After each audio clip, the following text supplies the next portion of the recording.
Qu'obtenez-vous lorsque vous croisez un héros de guerre avec un tueur d'enfants? Rencontrez Gilles de Rais.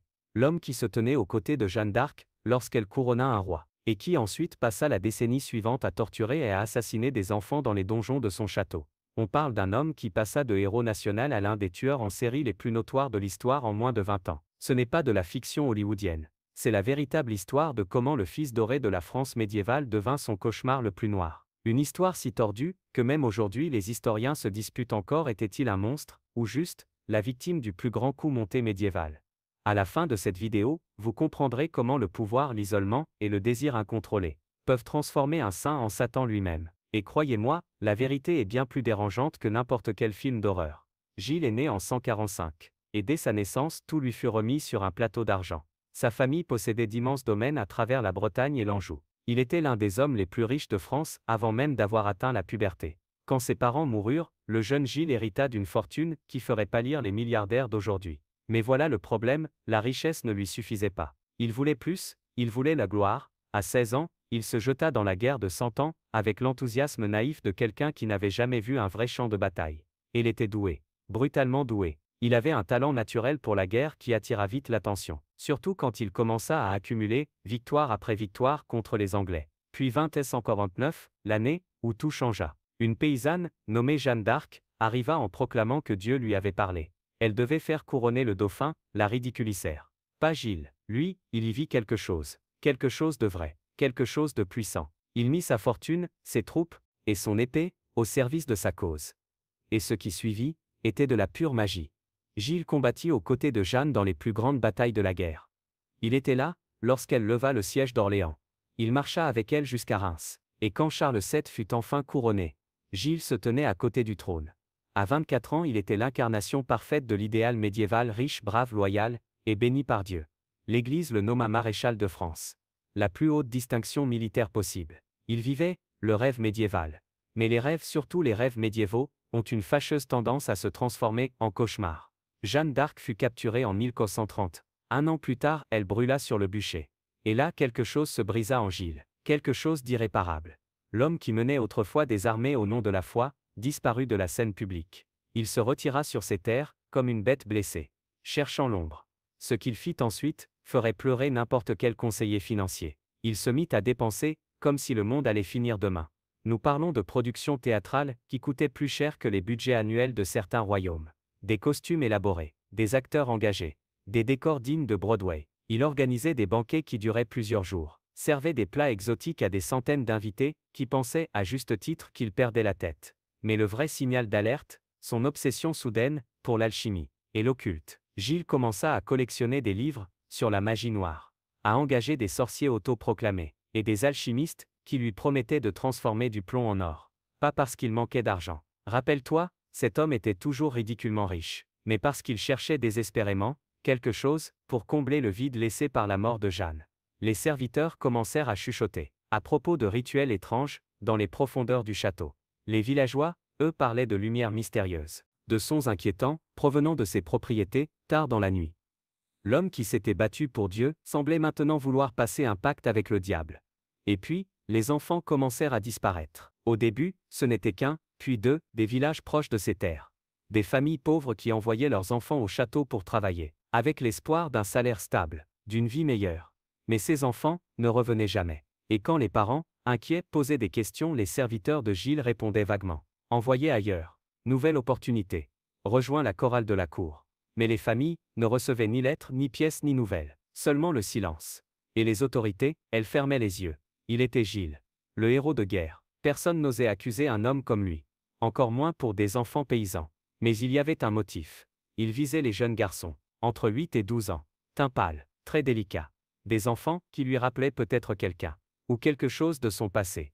Le héros de la France était devenu un prédateur. Et son terrain de chasse s'étendait un peu plus chaque jour. Ce qui se passait, dans les murs des châteaux de Gilles, était plus effroyable que n'importe quelle fiction. En vérité, Judon est devenu l'une des premières victimes de l'histoire sombre de Gilles. Témoignages de ses propres serviteurs ont révélé une routine dérangeante. Les victimes étaient d'abord bien traitées, vêtues de beaux vêtements et nourries de repas élaborés. Puis, elles étaient conduites dans des chambres isolées, où Gilles dévoilait ses véritables intentions, tirant satisfaction de leur peur. Son serviteur, Étienne Cororo, connu sous le nom de Poitu, a raconté comment Gilles retenait les enfants, empêchant leurs cris d'être entendus, puis commettait des actes indicibles. Les méthodes utilisées pour mettre fin à leur vie variaient: décapitation, coupe de la gorge, démembrement, ou coup mortel. Une épée à double tranchant spécifique, un broc-marde, était conservée pour ces fins. Dans ses confessions, Gilles a admis à des interactions inquiétantes avec les corps des défunts, notamment en embrassant les corps et en admirant les têtes et membres coupés de ceux qu'il trouvait plus jolis. Il aurait même disséqué leurs corps, parfois alors qu'ils étaient encore en vie, et se serait amusé de leurs derniers moments. Ses complices plus tard ont déclaré que Gilles conservait parfois les corps pendant des jours, poursuivant ces rituels macabres. Les fours du château étaient fréquemment utilisés pour éliminer les restes, détruisant ainsi toute preuve de ces atrocités.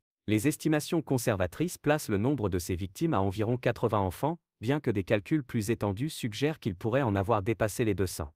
Ce règne de terreur s'étendait sur près d'une décennie, avec des actes de plus en plus dépravés au fil du temps. Le plus troublant, Gilles affirmait que ces actes faisaient partie de pratiques occultes. Il croyait que le sang des enfants innocents possédait un pouvoir pour ses expériences alchimiques, et qu'il pourrait invoquer des entités pour restaurer sa richesse et ressusciter Jeanne d'Arc. La France médiévale assista ainsi à l'émergence de son premier tueur en série documenté, opérant sous le couvert de l'héroïsme d'un héros de guerre. L'homme qui se battait pour le salut de la France était devenu le destructeur systématique de ses enfants les plus vulnérables. En 1140, Gilles commettra une erreur fatale. Il manquait d'argent et commença à contrarier les mauvaises personnes. Sa frénésie de dépenses avait épuisé même sa fortune colossale. Désespéré de maintenir son style de vie, Gilles commença à vendre des terres familiales et à emprunter lourdement à l'Église. Lorsque les créanciers vinrent lui réclamer de l'argent, il répondit à sa manière par la violence. Il kidnappa un prêtre venu récupérer des biens ecclésiastiques, le retenant pour rançon, défiant ainsi directement la loi ecclésiastique. Ce fut la goutte d'eau qui fit déborder le vase. L'Église et les nobles locaux, qui avaient toléré les murmures concernant les enfants disparus, trouvèrent enfin une excuse juridique pour faire tomber le plus embarrassant des héros de guerre de la France. Le procès qui suivit, en 1140,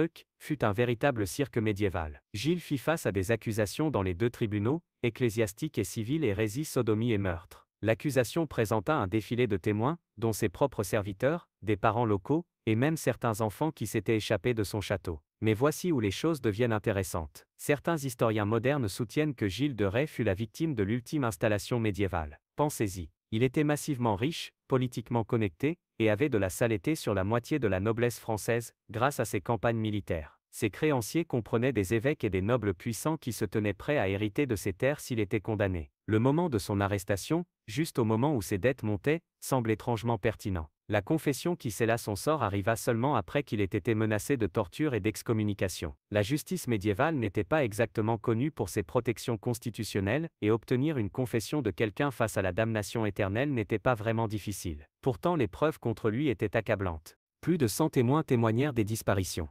Ses propres serviteurs fournirent des récits détaillés des meurtres décrivant les victimes et les méthodes. Le volume de témoignages provenant de sources indépendantes rendait une conspiration complète quasiment impossible à orchestrer. Gilles lui-même semblait embrasser sa culpabilité avec un enthousiasme dérangeant. Pendant ses confessions, il donna plus de détails que ce qui était nécessaire pour les procédures légales. Il décrivit ses méthodes, ses motivations, et même ses sentiments pendant les meurtres. Soit il confessait vraiment les crimes horribles, soit il était le plus convaincant menteur de l'histoire médiévale. Le tribunal le trouva coupable de tous les chefs d'accusation. Le 26 octobre 1440, Gilles de Rais fut pendu, puis brûlé sur le bûcher à Nantes, devant une foule qui incluait de nombreuses familles dont il avait assassiné les enfants. Ses dernières paroles furent, selon les rapports, une prière pour le pardon, et un avertissement aux autres jeunes nobles sur les dangers de l'excès et du vice. Si cela représentait de véritables remords ou s'il s'agissait d'une performance finale, nous ne saurons jamais. Ce que nous savons, c'est que la France médiévale venait d'exécuter soit le tueur en série le plus notoire, soit le bouc émissaire le plus spectaculaire. La vérité, comme beaucoup de choses dans l'histoire médiévale, mourut avec l'homme lui-même. La mort de Gilles aurait dû marquer la fin de son histoire. Mais au contraire, cela marqua seulement le début de sa transformation la plus tordue encore. Pendant des siècles après son exécution, les autorités françaises s'efforcèrent de l'effacer totalement de l'histoire. Son nom fut nettoyé des registres officiels concernant les campagnes de Jeanne d'Arc. Les historiens qui écrivaient sur la guerre de 100 ans oublièrent commodément de mentionner l'un de ses commandants les plus décorés. L'Église, embarrassée par le temps qu'elle avait mis à ignorer les disparitions, prétendit qu'il n'avait jamais existé. Mais tu ne peux pas tuer une histoire aussi bien ancrée. Gilles de Rais était trop parfait en tant que monstre pour rester enterré. Au XVIIe siècle, les conteurs français commencèrent à tordre ses crimes dans des contes folkloriques. Le noble riche qui assassinait des enfants dans son château devint l'inspiration pour la Barbe bleue de Charles Perrault, le conte de fées sur un homme riche qui tue ses femmes et cache leur corps dans une chambre fermée.